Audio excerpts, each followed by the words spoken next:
Dans cette vidéo, nous allons voir comment faire un multimètre avec ce rendu final comme ceci, mais on peut faire également sous ce même principe des jauges et des compteurs avec ces rendus ici.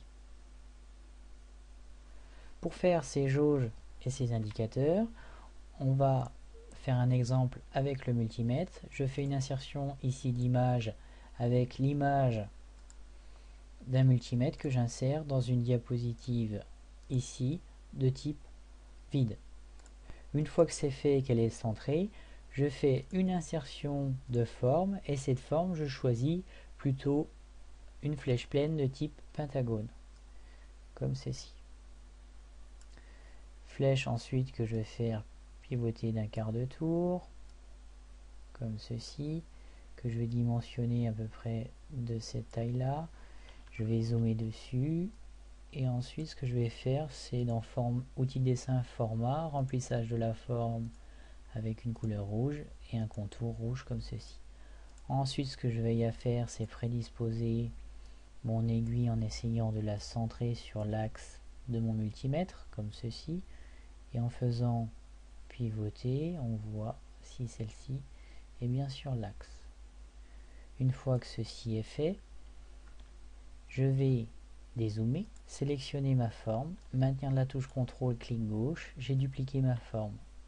Ici, outil image, format, rogner, et je vais rogner ma forme comme ceci, à peu près jusqu'à près ici.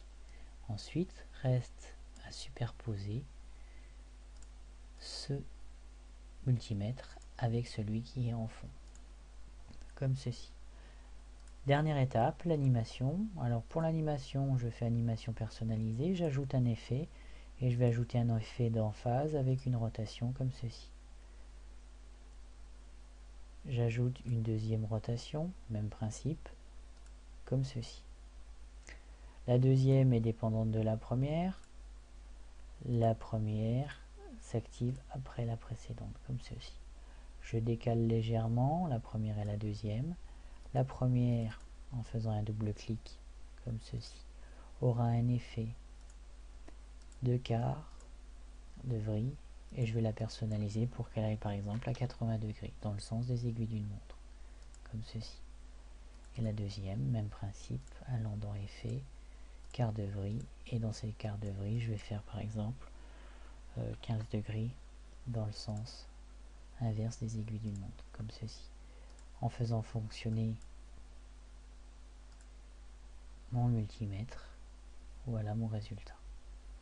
Je peux ensuite jouer sur les effets avec plus ou moins rapide, comme ceci.